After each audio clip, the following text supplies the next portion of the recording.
Welcome to class number 11. I am glad to have you here. Today is October, oh, let's see, it should be November, should be the 8th today. Yep, sure enough, November 8th. And this, of course, is physics. It's Wednesday morning. I hope that you had a good week away. We were talking a little bit about the week in the chat before class got started.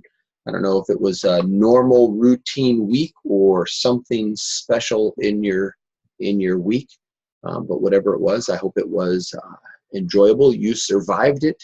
Not that that is a surprising result, but nonetheless, I'm glad to have you here. We're going to get into our module number 6 today. You can see on the whiteboard we've got always a little bit of a couple of points in terms of what we want to cover. Module 5 was all about Newton's laws. We'll review those, give you a chance to ask about any of the homework questions that you might have. And then we'll push into Module 6, and you'll notice that that's also about Newton's laws. And so we'll keep using these. Specifically, we're going to focus on using Newton's second law. That shouldn't surprise us either, because Newton's second law is the one that we focused on using in our Module 5 work. Largely, this is because while all 3 laws are applied to these problems, only one of them generally gets worked out in terms of the mathematical expression. And so we learned that that second law we can express in a mathematical equation. The sum of the forces is equal to the mass times the acceleration vector. And we'll review that here before we get into Module 6, but we're going to be building on that and applying that law as we get into Module number 6. Well, we always want to start our class with prayer. If there's something going on that we can pray for you, would encourage you to let us know. Send that in the chat, and we'll include that in our prayers. And then I always like to say hi to you as well, so give a wave and say hi to all of you that are watching on the recording. Hope your week was good as well. We miss you. And those of you that are here live, good morning, Annabelle. Welcome, Gabe. Good to see John. Welcome to Catherine Hope. Good morning, Marcus. Welcome, Naomi. And good to see Xander.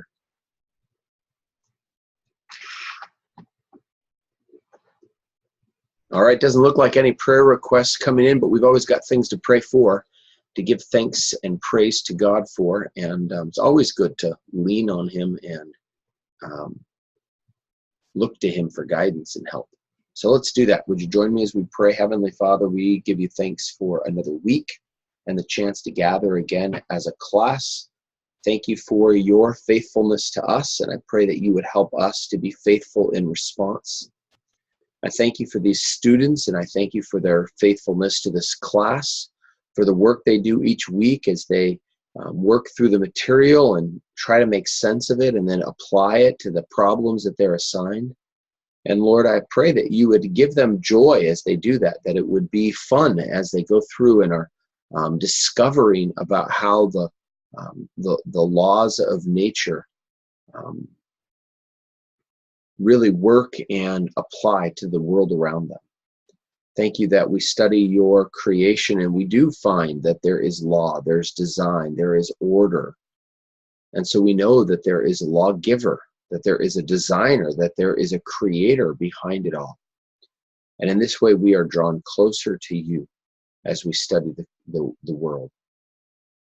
I pray that you would help these students, help open their minds to understand, to remember, to apply.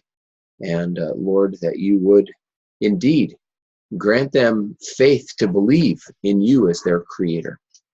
Thank you that you're not just our creator, but that in love you became our redeemer, that you took our sin to the cross, took our wrath at the cross, that through faith you grant to us your righteousness.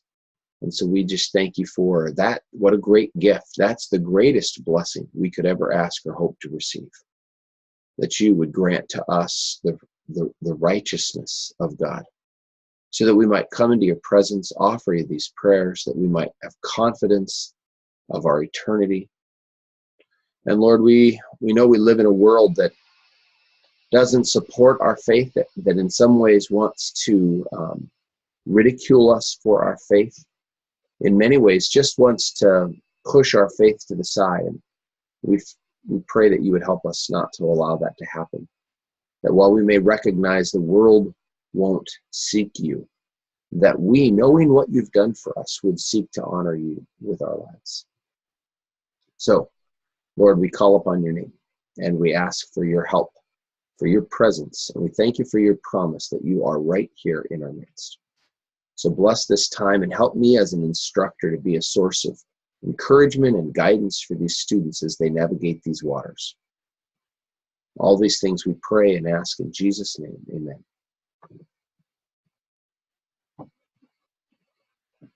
All right, so module number 5, reviewing Newton's laws. Marcus, they're really not. That's an anomaly in the system. So it's not a bad question. I don't want to spend too terrible much time on it. So you guys know that MyFunScience, there are 2 physics sections in this class. One is on Monday and one is on Wednesday. And everything that gets assigned in this class, I can break apart into sections. So I can say your test is due one day, their test is due a different day. Assignments, the same thing. But wikis, it will not allow me to break a wiki up by section. I don't know why that is. So I always set it on the day between. Their stuff's due on Sunday, your stuff is due on Tuesday, and I always set it due for the day between the two so that it's a little bit wonky for each of you. So having it done a day early for no reason is a good thing, because then it gives you the day before to focus on the things that are due that day. So, but yeah, technically it's not due until Tuesday since you're a Wednesday class. I'm sorry, that's weird that way, but all right, Newton's laws, 3 laws. The first law we learned, an object in motion will tend to stay in motion. An object at rest will tend to stay at rest, unless it's acted on by an outside force. We learned that this law is also known as the law of, go ahead, you fill in the blank.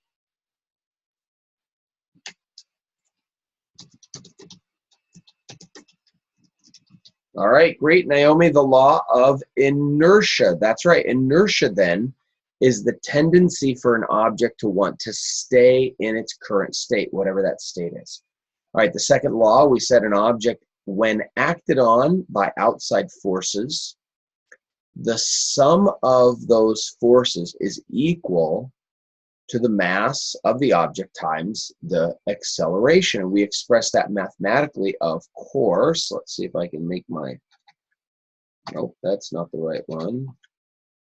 No, really. Oh, that's the lowercase. There's my uppercase one. We expressed that as sigma F equals ma. The sigma stands for the sum of the forces, and that's going to become important in the lesson that we are going to have today. You might also recognize that the definition includes these word vectors, because we recognize that the forces, whether it's acceleration or the outside forces that we're talking about, are vectors, not scalar. So we should just kind of remind ourselves, what's the difference between a vector number and a scalar number?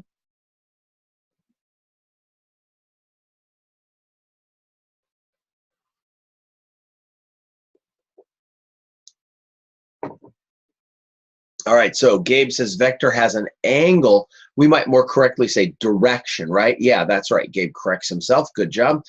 So a vector has a direction. And so when we get to dealing with forces, you can have a force in the downward direction, and you might also have a force in the upward direction. And it turns out that if those forces are equal and opposite, if we just said the sum of the forces, we would add them up like this, and we would have a great big force. but because they are vectors, when you add up these two forces, actually they end up canceling each other out, and you find that the net force then would be 0. And that's actually going to become important in our lesson this week as well. So we've got the vector sum of the forces equals the mass times the acceleration force. And then, of course, the last Newton's law was for every action, there's an equal and opposite reaction. And that meant that we usually were dealing with forces in pairs. And that's true, although we've always worked in kind of super simplified settings. So far, we've dealt with things like the weight of an object, and therefore the normal force resulting from the object pressing against the floor.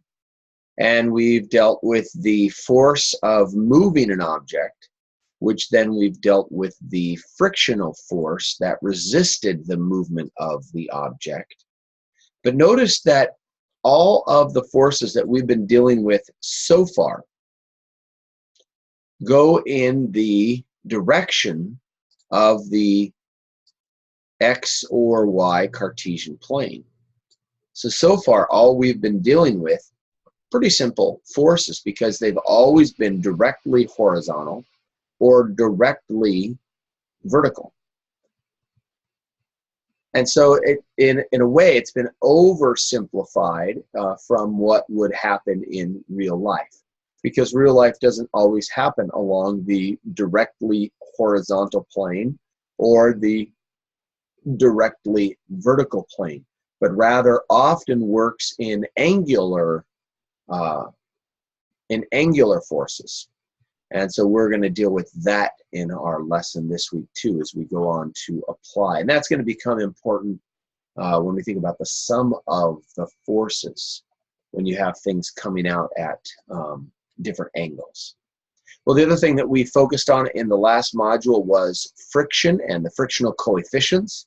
And we learned that you can determine the friction that an object will experience if you know its coefficient and its normal force. The frictional coefficient depended upon the surface. And so we aren't in a place where we could measure, we don't know how to determine the frictional coefficient of a surface. Those had to be given to us.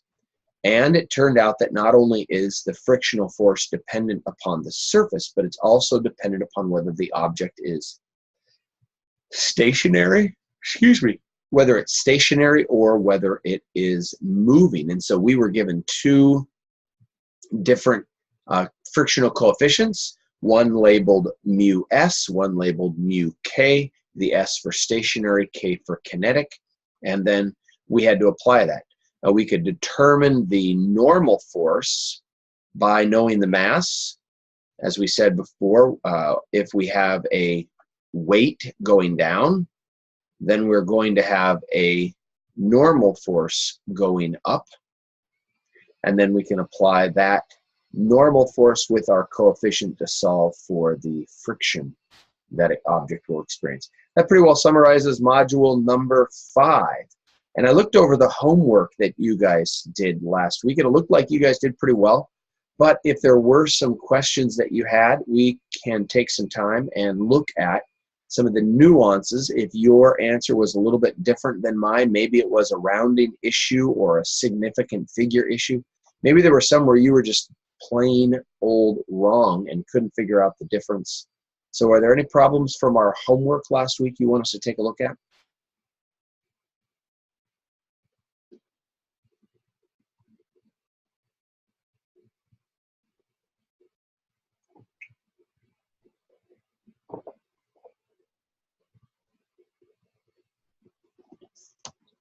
All right, Naomi says, can we look at extra practice problem number 5? All right, let's take a look here. You mind telling us, Naomi, what was your answer to extra practice problem 5?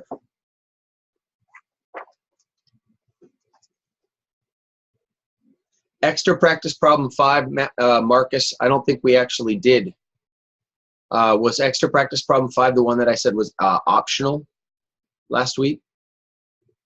Okay, 9. Didn't we have one last week that got onto the assignment though, and then I said, you don't really have to do this? I think that was 5, but maybe not. Maybe I'm remembering wrong, which is completely possible. All right, so we're updating it to really 9. Great. Thanks, Marcus. Practice problem 5, problem 9. Okay. So here's the question about problem number 9. All right, so here's the big question. So you had 590 pounds. What's the answer key answer for problem number 9?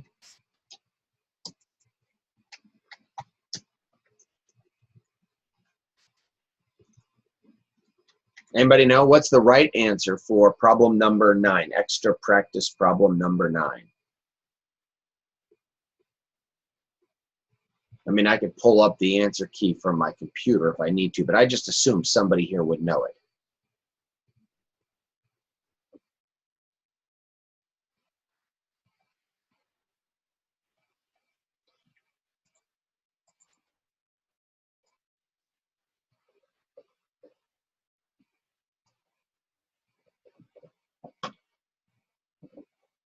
All right, so I have 600 pounds. So yeah, that's a difference of, actually what I have is 6.0 times 10 to the 3rd. Wow, that got kind of thrown off somehow.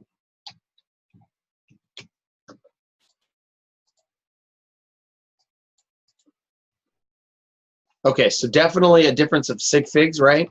You ended up with 2 sig figs. I ended up with 2 sig figs, but I rounded up to 600, and you rounded to 590. So in order to figure this out, we got to work the whole problem through. Problem number 9 is actually built on problem 8. Problem 8 says you have 1.7 times 10 to the 3 pound crate. So that's our weight. Your acceleration is going to be 1.6 feet per second. That's our acceleration. I always like to draw so that I can help track the forces. My brain just works better if I have a drawing. So there's my weight down. I'm also going to have a normal force up. The ground is going to push up on my object, equal and opposite of my weight. I want to move it with an acceleration of 1.6.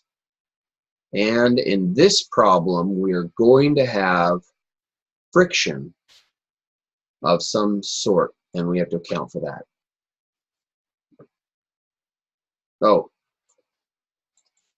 typo up here. Sorry. Thanks, Naomi. 6.0 times 10 to the 2 pounds, 600.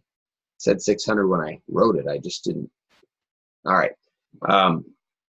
So solving our problem then, we've got to figure out what the normal force is, because we know the friction is equal to the mu times the normal force. We also know that the weight is equal to the mass times acceleration. The normal force is going to equal to the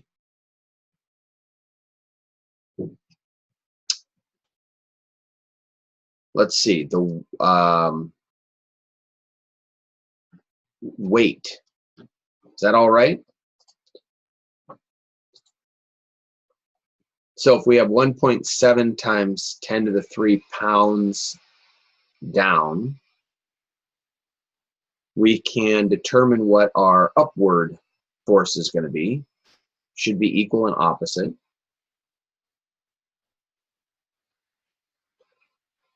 Let me go back and make sure I'm working on this right.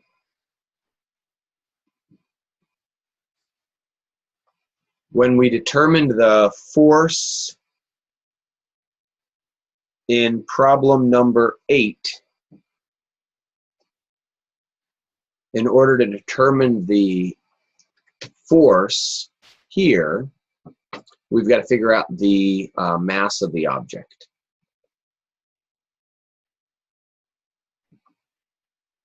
So we're going to use our weight of 1,700 pounds is equal to the mass times the acceleration in the g direction. So which g do I need to use for this problem if I want my mass to make sense?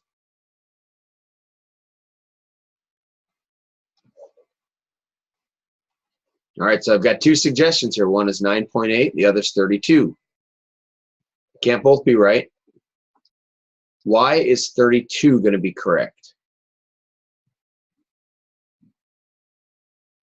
So the question is pounds a part of the English system, or is pounds a part of the metric system? So it's in pounds, so we want to be in the English system, because a pound is equal to a slug foot second squared. That's exactly right, Sage. All right, so the mass then is going to equal 1,700 divided by 32.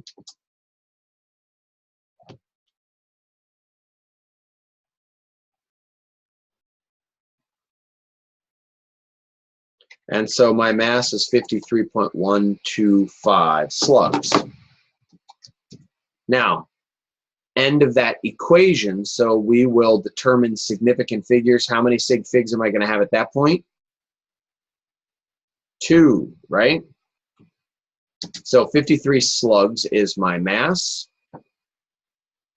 That mass will be the same regardless of whether I'm looking at the X or Y dimension.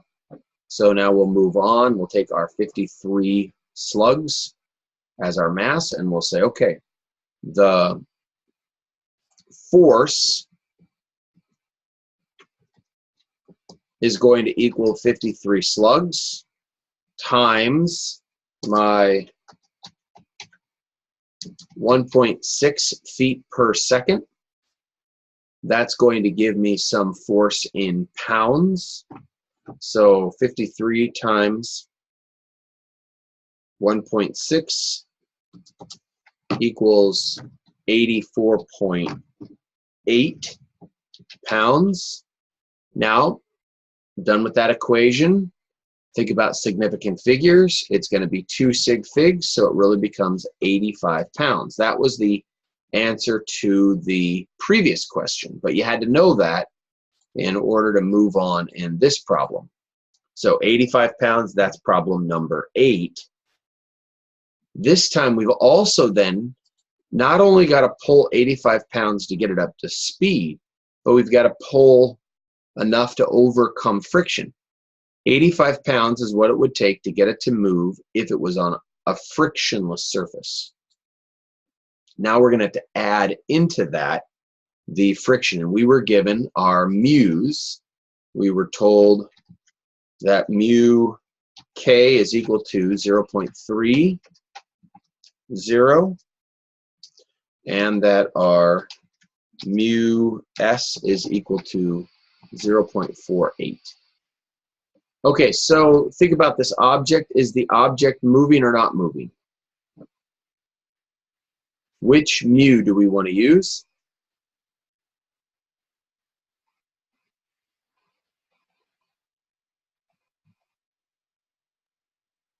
Yeah, I actually don't like this question at all. Now, obviously, it's in the book, so we used it, but I don't like it at all because it's not super clear if the object is moving or stationary.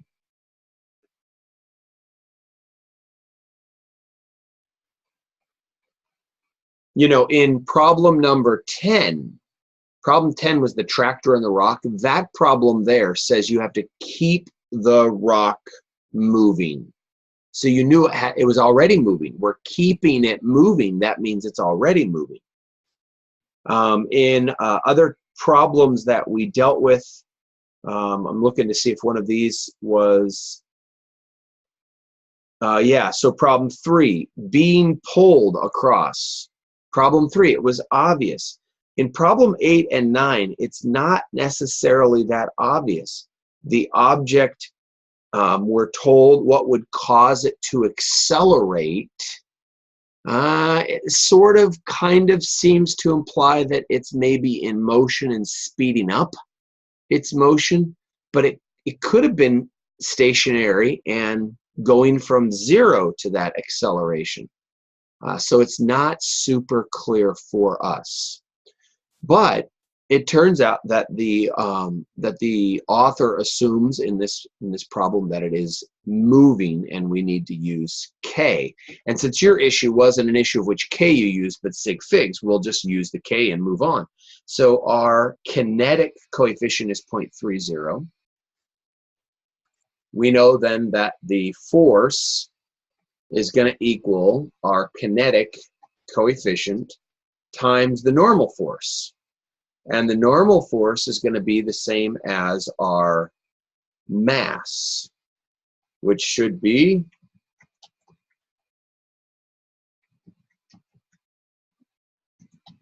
1700.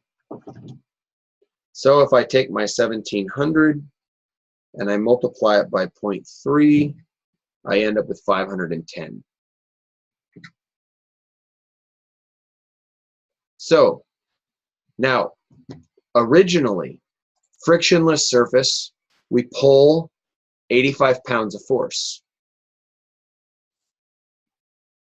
Now I'm saying my friction is going to be 510 pounds. That's the force of the friction. So if I want this object to really move and achieve the acceleration that the problem gives me, I have to move this amount and this amount. So then really what this is this is a sum of the forces problem. I'm going to have the friction force plus the pulling force equal the sum of the forces. So 510 plus 85 becomes 595. 510 plus 85 becomes 595. Now, when you're adding, you want to limit to your place value. So we go back to look at the numbers. 510 is precise to the tens place. 85 is precise to the ones place. My final answer is going to be precise to the tens place. But I don't just ignore the 5. I've got to use the 5 to say, do I round it up or round it down? I'm going to round it up. So this becomes 59. 5 becomes, well, the 5 makes the 9 a 0. The 0 carry the 1 over to the 5, so I end up with 600. 600 is only one significant figure. 600 is only one significant figure, so I have to express this one in scientific notation in order for it to be 2 sig figs. So if you go back and look at where you were doing it, Naomi, did you have 595 here in your work? 510 plus 85, 595? Yeah.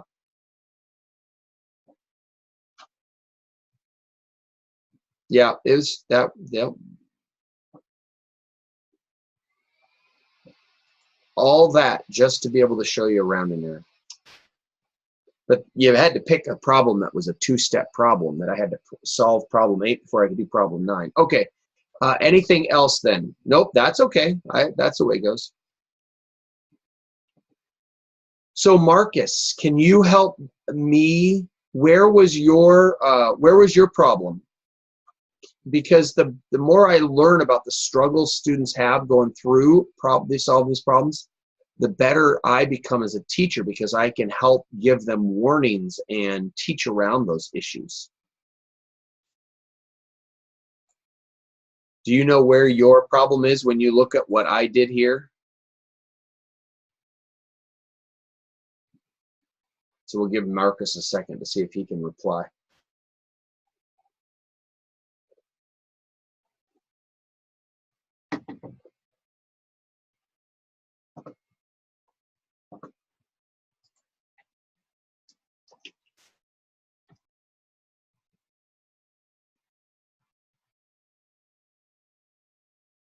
Gotcha. Okay.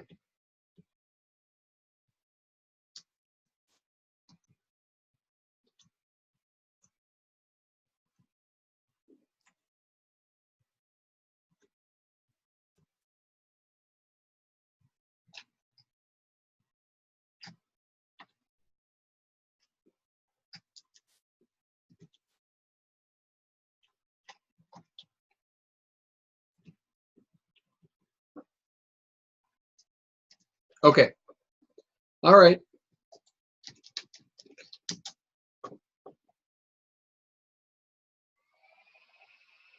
Didn't use 85. Oh, for problem 8, Sage, for the previous problem. So you can see kind of how we work through. Pull out your notes for the previous problem and ask, okay, well, what did you use for, what was your answer for problem 8? And how did you get there? That's the one you want to look at then.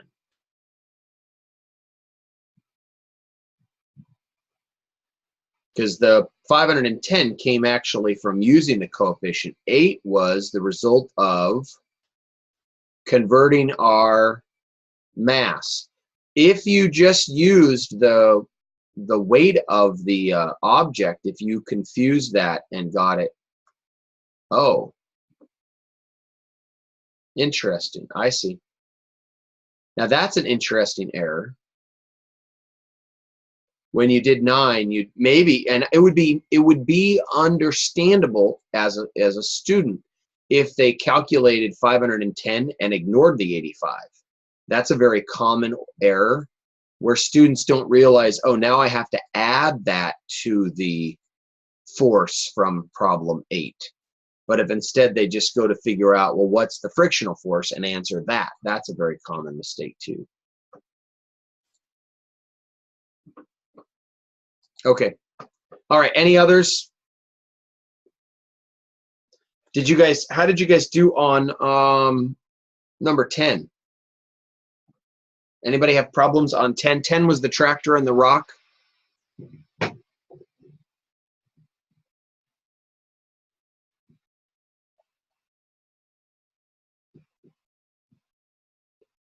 So extra practice problem 10, the tractor and the rock, very similar to the log and the truck. We used the log and the truck during last week's class to kind of get started thinking about this process. So you start and you end with a very common problem and a very similar one. The difference was the log started out stationary and the rock for the tractor one starts out with the rock moving, and so you're using a different coefficient.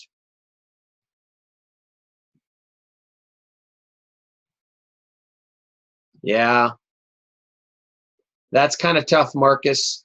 It is better. I'm not very good at this because of space concerns. You'll find I'm often working through the problems without showing all my units. And that's really a bad example for me to set. It really is far better to include your units in each part as you go. It takes more space. It requires problems to take more paper, but it does help cut down.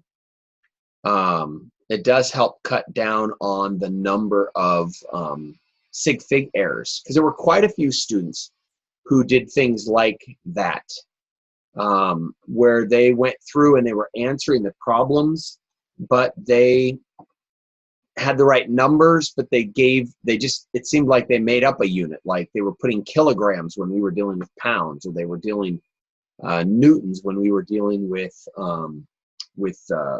slugs or something like that. So you weren't alone. That maybe doesn't bring you much comfort. But you weren't alone in having that problem. So So that is one way to kind of help make sure you don't make that problem, is to include your units in your problems as you go, so that they're right there staring back at you as you go through the problem step by step. Okay, let's go ahead. If we don't have any other questions on homework stuff from this module, I think your work maybe already has been reviewed by me. I can't remember for sure if I got everybody last night, though. I was working on it.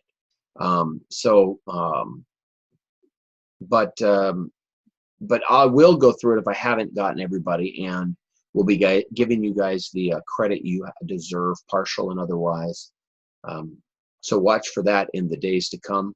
Always a good idea for you to review your work and look for those differences, the sig figs or units, things, issues like that, and make sure that you're kind of learning from those mistakes. So if that's been an issue for you, if you say, yeah, I kind of have a habit of kind of just throwing a unit on at the end and hoping that it's right, then you got to say, okay, what do I do to break that habit? How do I change that? I'm tired of missing points for something so simple. If you get the concept, but you're missing points because of units, that can be super frustrating. Or like Naomi, who felt like, I need to bang my head against a wall because she got the concept and she even had the units, but she just had a simple rounding error. Sometimes those things are just, your brain's a little fried. You get to the end of a problem, and that's understandable. But if it's a regular routine habit, then you've got to come back and say, okay, what do I need to do differently in order to make sure I don't make that mistake again? All right, moving on to module number 6. Module 6 is about applying Newton's laws, and I got to grab my notes out of my book here, so let me do that. Wunderbar. All right, module 6, here we go. Newton's second law. Newton's law, we found already that Newton's law has this sigma in it. It's the sum of the forces. And so one way that we could apply Newton's laws that we haven't really done much of is by using multiple forces. So we're going to first, before we get into the actual problems, we're going to talk about the kinds of problems you might face. So the more complex world we live in has forces coming in a variety of directions.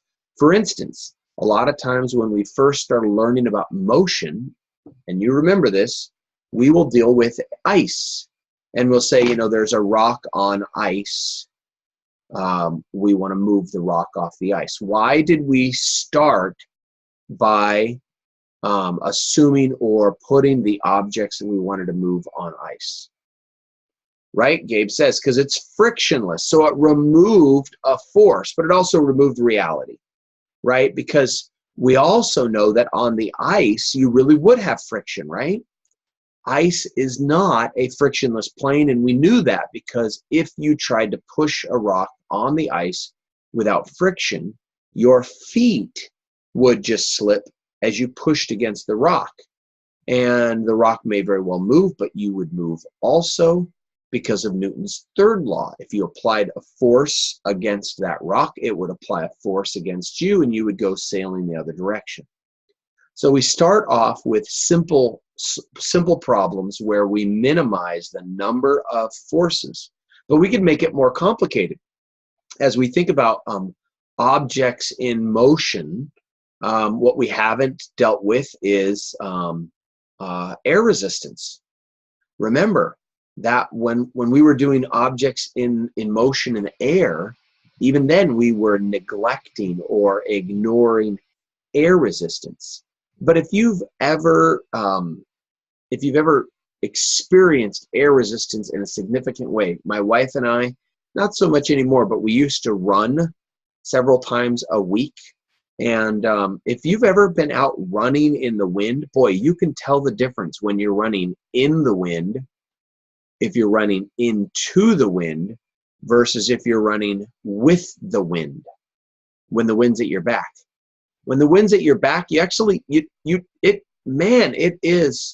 it's nice when the wind's at your back. You feel like you're, going a little bit faster, and you do. We would find that we'd get done a little faster, but our running path, the track that we would use, we would run down and back. So if you had wind at your back, it was nice, one direction, but it meant you were going to have to be running into the wind the other direction, and man, that is the worst thing in the world. And so this is just a reality.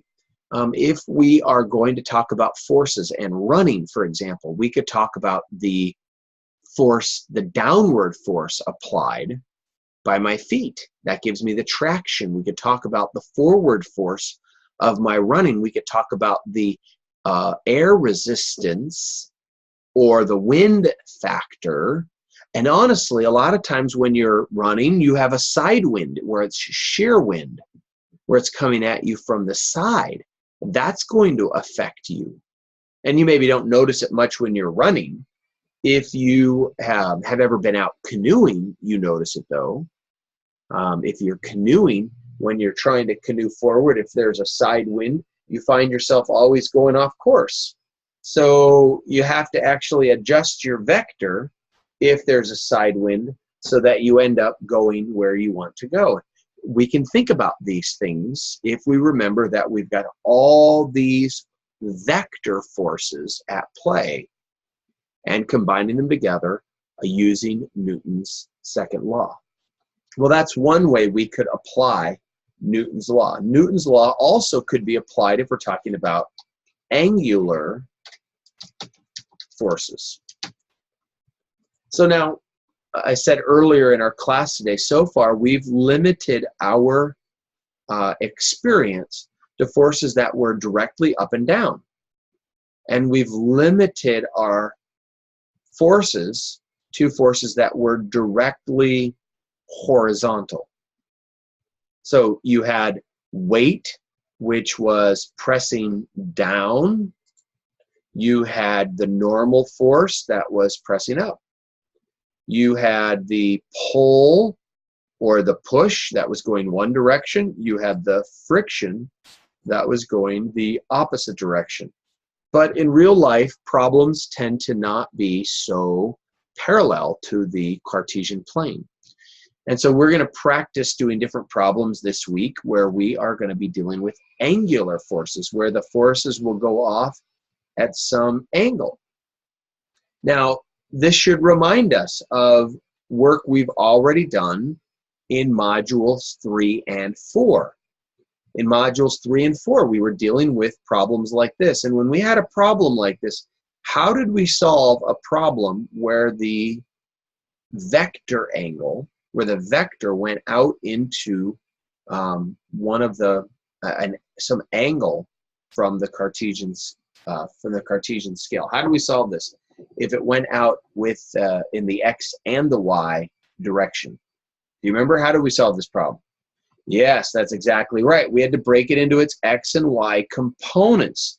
We took a two-dimensional vector and we broke it down into two one-dimensional problems. And that's what we're going to do this week as well. Now, there's one other kind of problem where we can apply Newton's laws, and that would be rotational forces.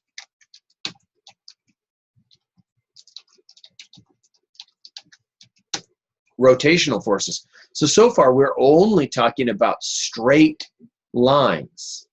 But, you might have a situation, and this would be very real, where you have a nut and you have to put a wrench around it. So Mr. Leingang's wrench here, it's a very loose wrench.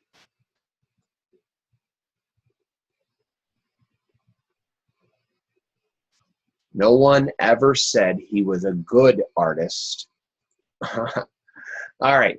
So, and when you apply the force to this, well, we think about this as being maybe a downward force or a directional force.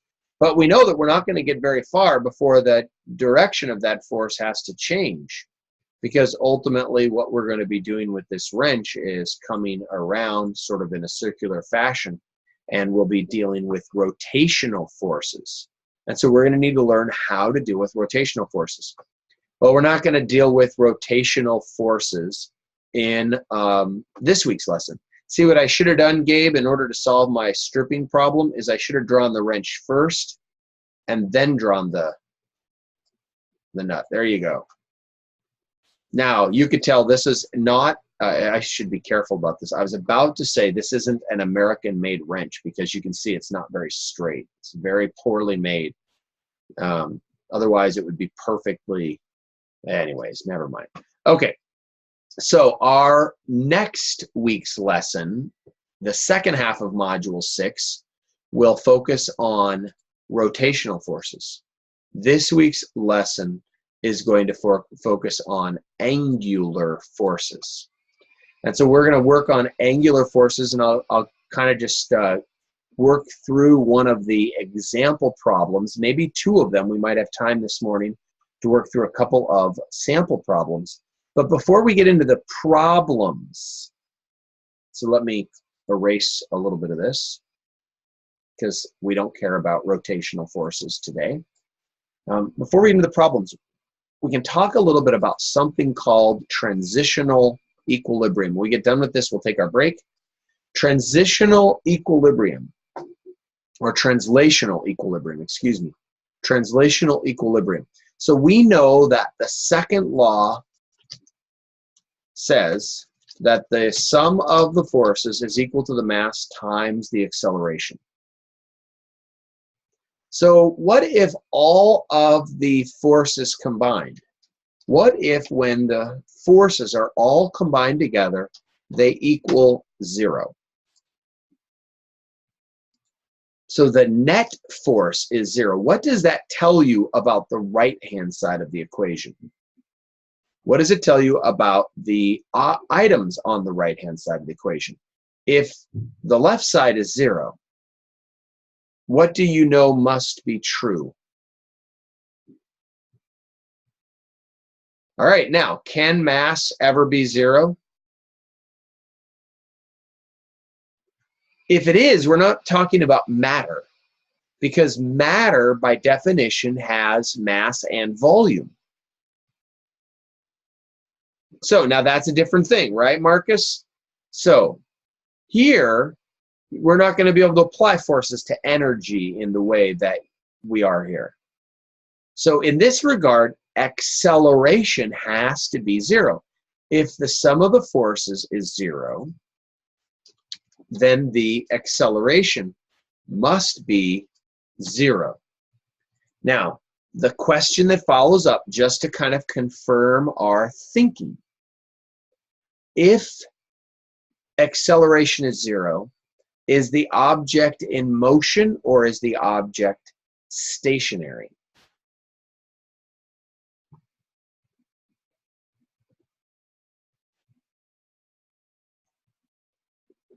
Yeah, it's a trick question. Did you all see that? And Marcus had actually answered it before I had asked it, anticipating. Good job, Marcus. He must pre-read his module before he comes to class. Smart guy if you do. So we know the acceleration is 0, but that doesn't tell us anything about whether the object is static or moving. It could be either one. We only know that the velocity is constant. That's what we do know. It could be static or moving. So here's the thing. This idea of equilibrium, translational equilibrium, we need to be able to differentiate between whether it's at equilibrium in a static way, and that's what we call it. We actually would call that, if it's at rest, we would say it has static equilibrium. If it is in motion, we would say that it has dynamic equilibrium. Now, here's the thing about dynamic equilibrium.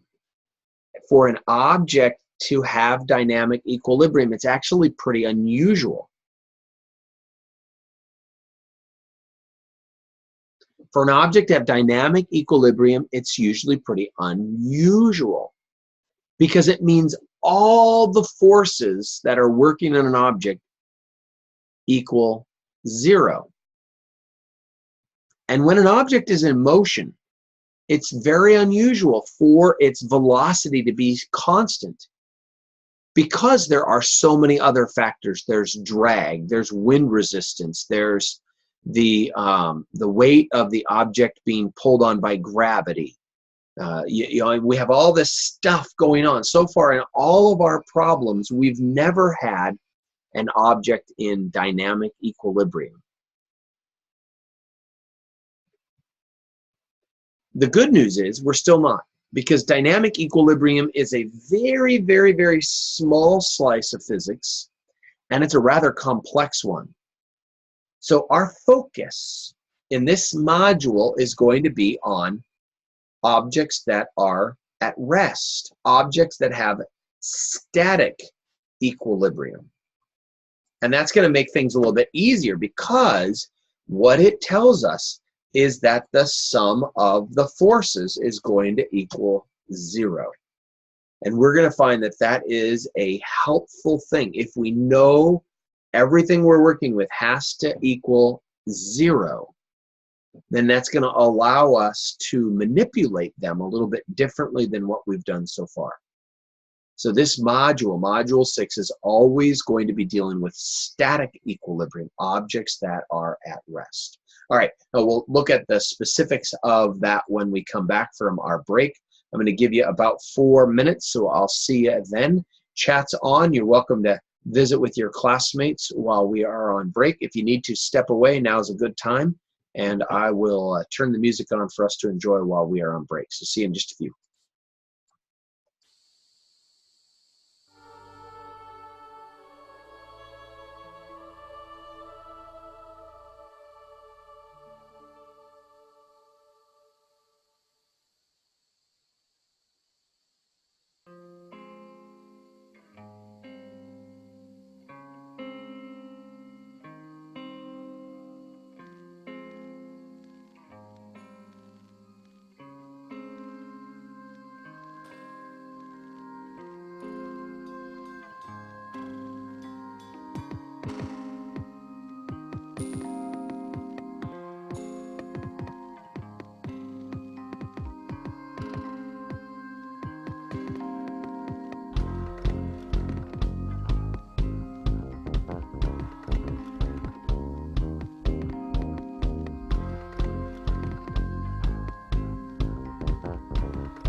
All right, let's go back to work then. So we were talking about translational equilibrium.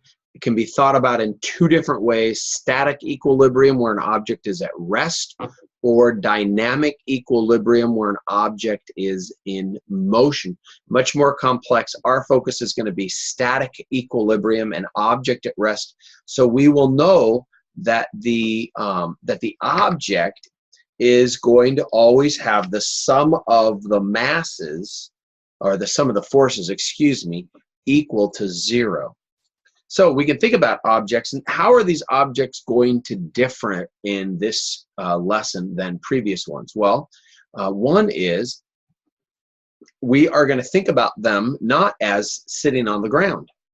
So when we had an object in the previous lesson, we would have something and it sat on the ground, and so it applied its weight down. The ground would apply its normal force up. And then we would talk about moving the object. Well, as we get into thinking about objects at an angle, we are going to think about objects that are going to actually be suspended. So you have an object that, instead of being on the ground, is going to be suspended from the ceiling or some other similar device above it. So now, what are the forces at work here? If we think about this situation, does the object have weight still? Is there going to be a downward force associated with the weight of the object? Right? And the answer is yes. There's still a downward force of the object. It's going to be exactly the same. If this object has the same weight, same mass as the previous object, it's going to have the same downward vector. But the object isn't moving down. So since it's not moving, that tells you that it must have some vector that's offsetting. So of course that vector is going to be now, instead of on the ground pushing up, it's going to be above it pulling it up. So it's a little bit different kind of a scenario. Here we would have a vector equal and opposite, and we would call this then T for tension. So it's very similar to the normal force, right, Marcus? Not exactly the same, but it's very similar. Now this would be the a pretty simple problem to solve for us, because we know that since this object is not currently falling or rising in the vertical domain, that whatever its weight is, that must be equal to whatever tension is felt at the rope or the cord or the chain or whatever's holding on to this. We know that the weight is the result of the mass times the acceleration. We know that because that was all last module. And so really in this problem, we know that the tension is also going to be equal to the mass times the acceleration. And we know that the acceleration, because we're in the vertical domain, is the acceleration due to gravity. So far, pretty simple, no big deal, easy peasy, lemon squeezy, right? But we also haven't actually added in the issue of angular forces. So what we're really going to be dealing with then isn't a single tension in the opposite direction of the weight vector. But instead we're going to say, well, what if you suspended this from a cord, like when you hang a picture on a wall? And now you're going to have some overall T tension that has to equal the weight. But it's going to be presented as two separate vectors in two different directions. And each of those directions is an angular vector. So if we look at a problem like this, and we might start with a very simple example, we might say this problem, the cable or the cord that the picture is hanging from, if the picture is perfectly balanced in the middle, would create a 45-degree angle for each of these vectors.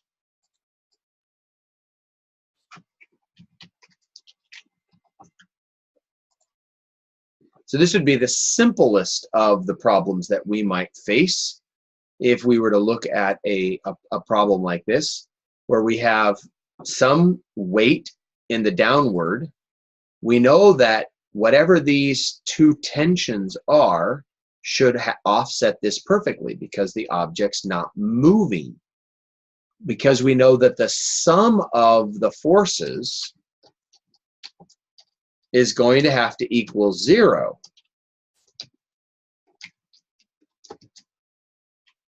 So our total is going to still equal 0. And that actually comes into play kind of a little bit later on as we look at our forces. But we have to be careful that we don't just think, oh, well, this will be easy because if I label my two tensions T1 and T2, can't I just say T1 plus T2 plus W equals 0? Won't it be that easy? And the answer is no, because that's not how we combine vectors. Because vectors have a magnitude and a direction. So we can't just say, oh, we'll just take whatever value T1 is and combine it to the value of T2. When we combine vectors, how do we combine vectors? Well, you know, when we learned this in Module 3 and applied it in Module 4, we have to combine the components. So what we're going to find is T1x, and we're going to add that to T2x, and we're going to add that to the Wx, and that is going to allow us to find out what the overall force is going to be. And we'll have to do the same thing for the y.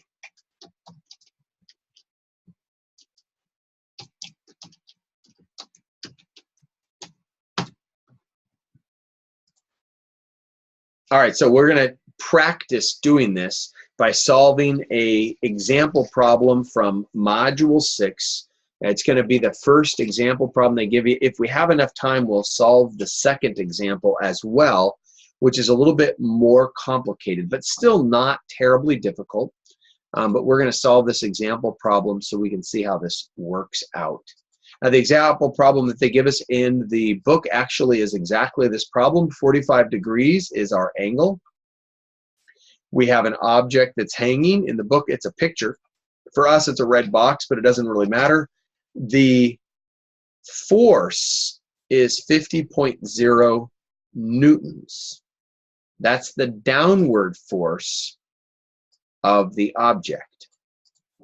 Our job is to determine what is the tension on each string, T1 and T2.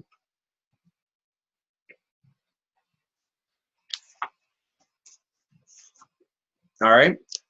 So now when we look at this problem, one of the things we need to think about here are these angles. So before we go any further, we've got to talk about these angles. When we define a vector angle, we always define it from the same position on the Cartesian scale. What is that position?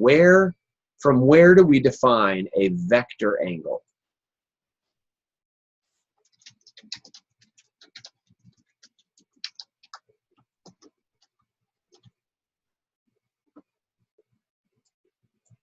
All right, so Gabe's here. He's awake. He's alive. He's engaged. He's answering. 10 students in the room. The rest of you know the answer? Right, Naomi. The positive x-axis x-axis. We define a vector angle from the positive x-axis.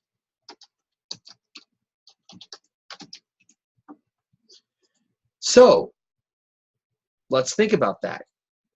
My Cartesian scale in this kind of a problem has the y running through the point where the two tension vectors would join, and the x running through the point at which the tension vectors connect with the object, in this case the painting. So think about this first angle that is associated with tension 1, T1 vector, 45 degrees. 45 degrees is from this edge of the painting, 45 degrees up. Well, that also happens to be the positive x-axis, 45 degrees. So when we think about T1, the vector angle for the vector T1 is 45 degrees. Now, we also were told that T2 was 45 degrees. From the edge of the painting up to the vector was 45 degrees. But the edge of the painting over here, is this the positive x-axis? And the answer is no, of course not, because if it was, Mr. Leingang wouldn't be spending all this time talking about it. So we have to think about and redefine this degree. We have to redefine this angle. If we were to try to solve this problem with 45 degrees for T2, we would be totally, completely, absolutely wrong. We have to ask ourselves, what is that angle from the positive x-axis? So now we know that if you were to go all the way from the positive x and the negative x, you'd have 180. And we know that we're 45 before that.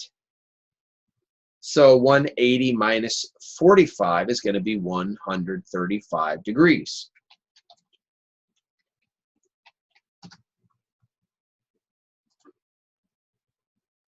Now, you could also do it in a positive way. You could go, well, this is 90.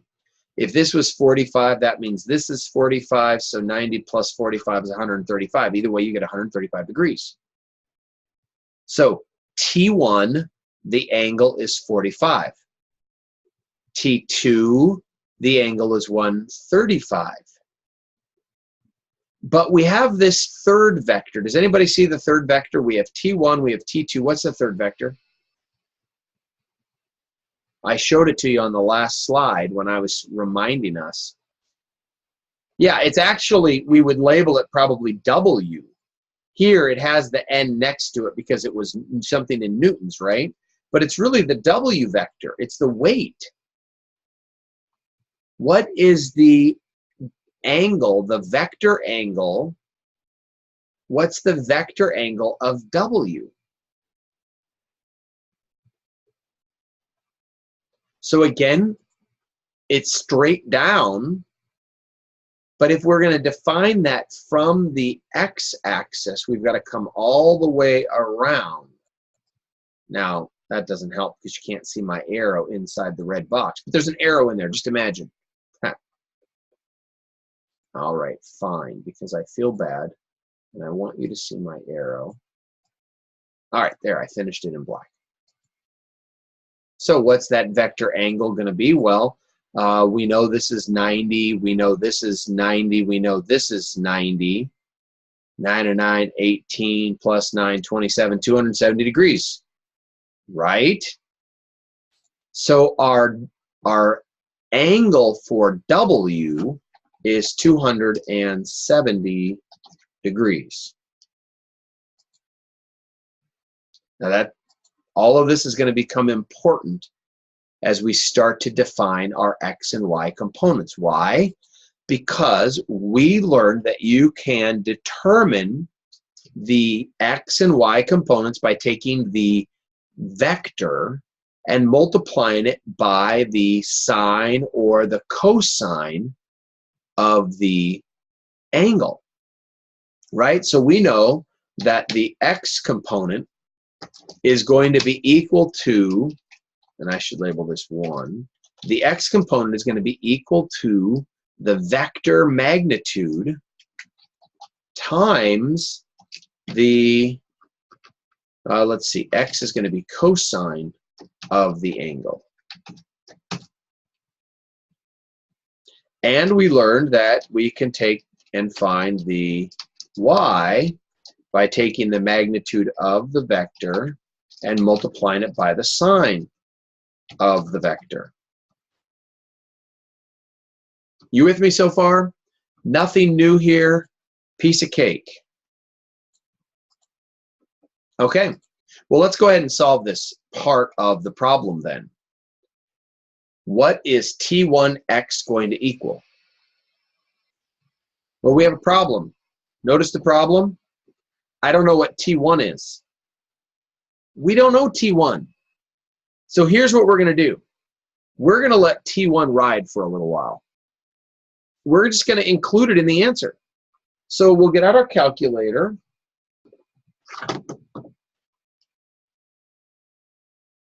And we're going to say, what's the cosine of 45?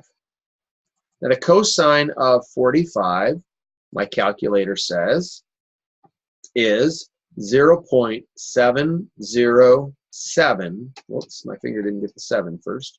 0.707. And that's going to now be multiplied by T1. I'm just leaving the T because I don't know it yet. And we could do the same thing with our 45 degrees and the sine. Also 0.707 multiplied by T1. So all I've done is gotten rid of the sine and the cosine portion, got rid of the angle, so that I've got a number and a variable. We've got to do the same thing for our T2. T2x, T2y. All right, nothing new here. Well, what's new is that we're allowing this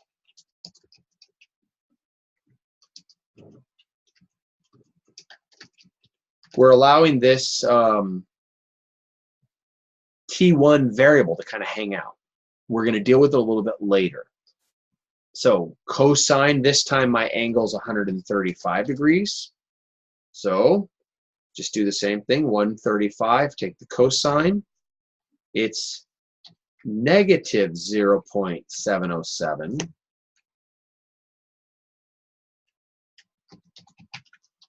times T2.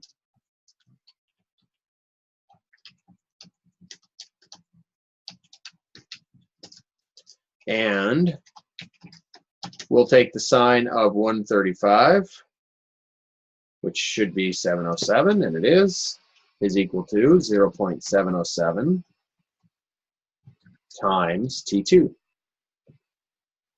All right, so far so good, right? No problems. Well, guess what? We need to do the same thing for our W, because remember, we're ultimately going to have to be summing all of our forces. So what's the x of our W?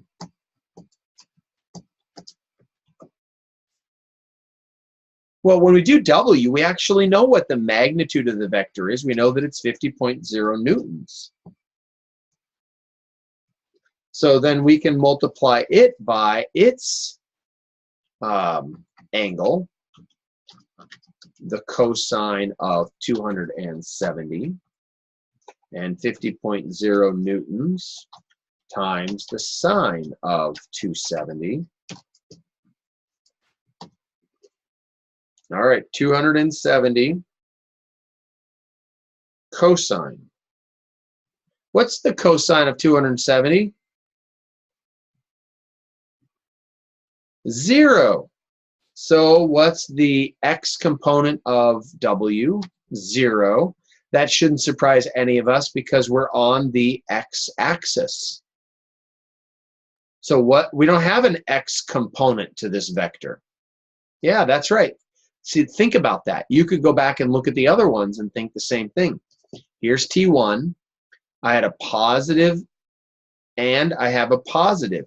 Positive x component, positive y. Positive x, positive y. Yep, that's what I expect.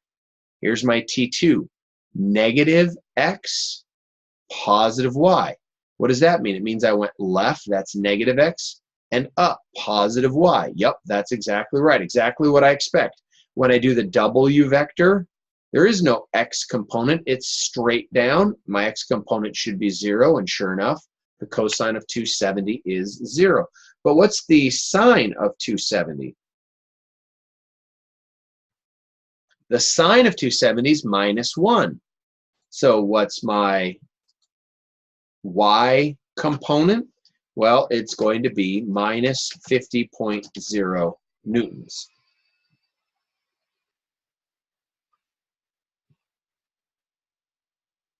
Right? So y component minus 50. Okay, so far, so good.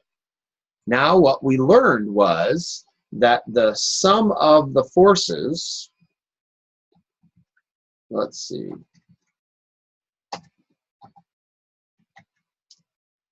really?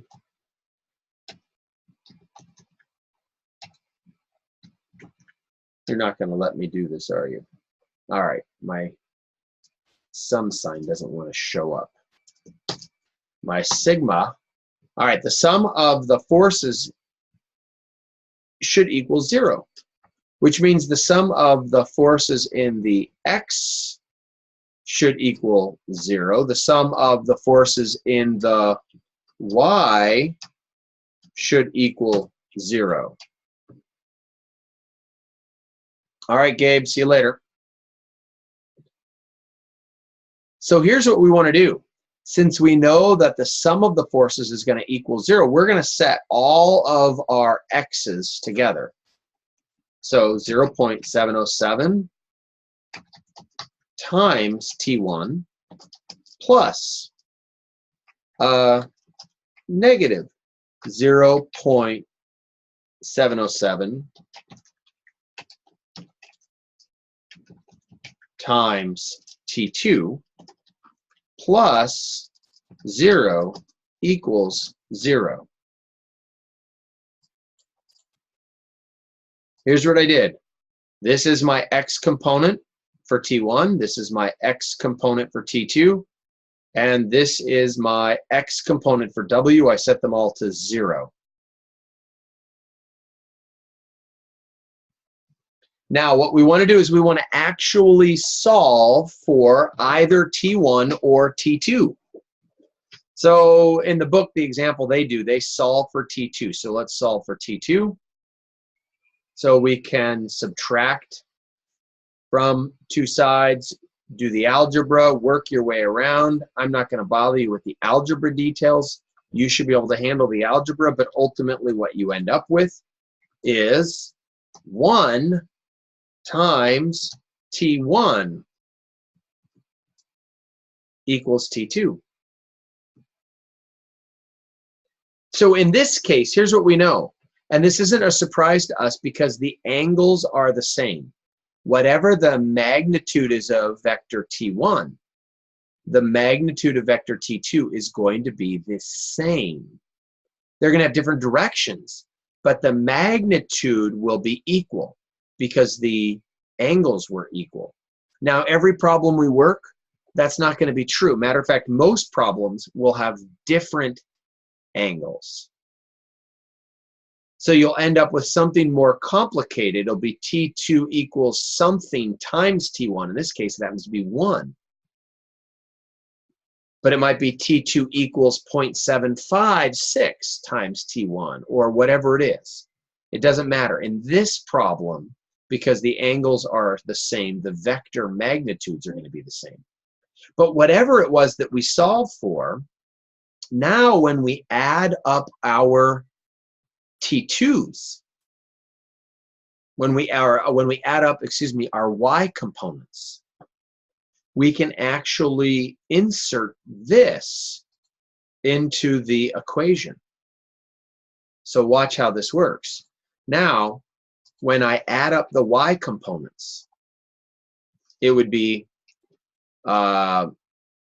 0.707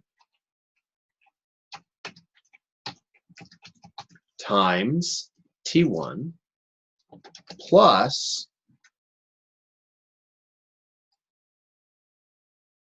0.707 times T2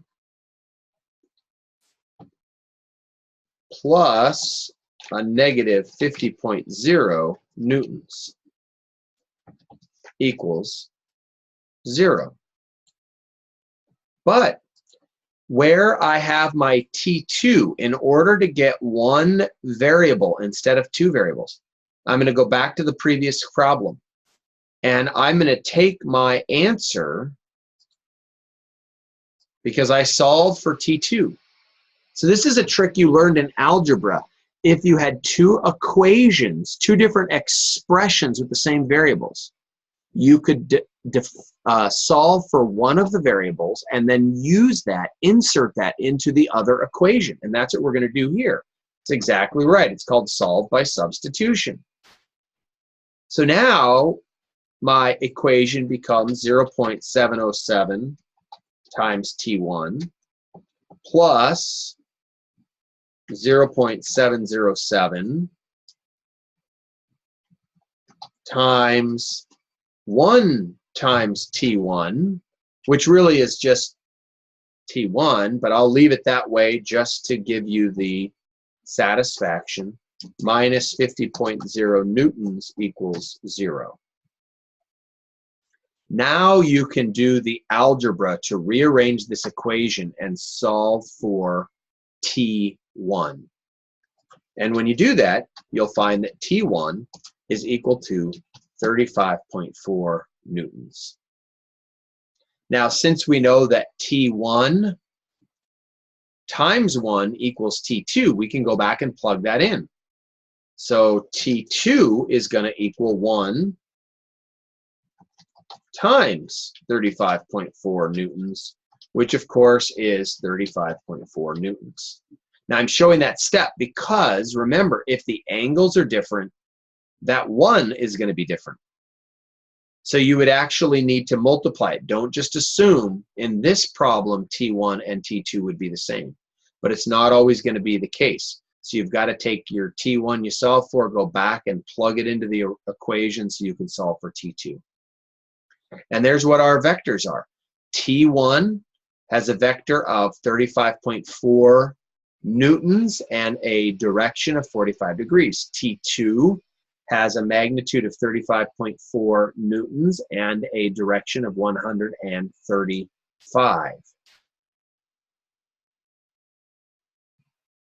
Piece of cake?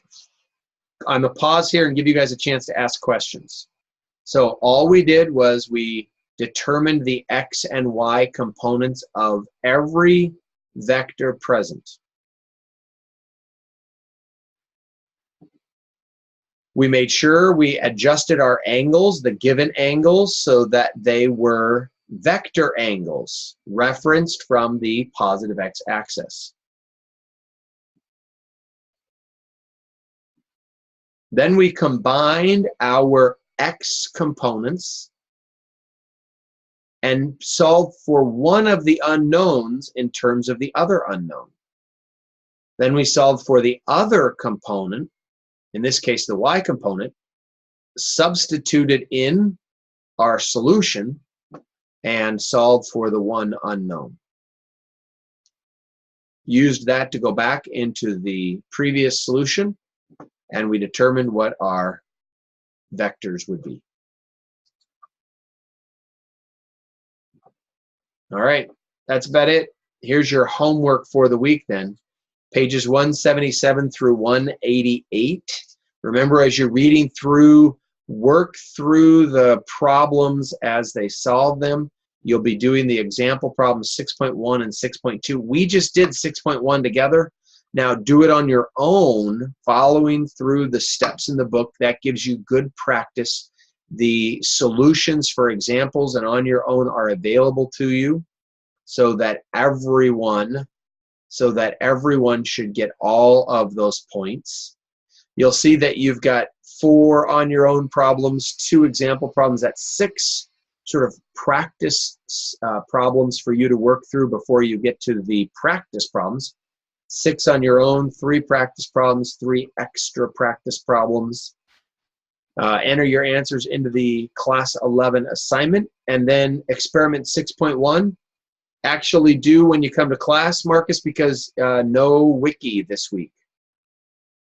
So, but yes, your experiment, as all of your assignments, will be due on the day before class. We're a Wednesday class, so that means things are due for you on Tuesday. All right, that's your homework for the week. If you have questions along the way, feel free to send me an email and ask, and I will be happy to respond and provide you some help. You could always make an appointment with me as well, and we could do some face-to-face time and get your questions answered that way if necessary. I've gone through and graded your test. Make sure you've reviewed that. And I think I've got all your homework and the vast, can I say the vast majority of your labs? I've been working on catching up on labs. I'm not sure if your class is caught up yet, but I'm working on it, and that will be very soon. My goal is by the end of the week to have all those labs done.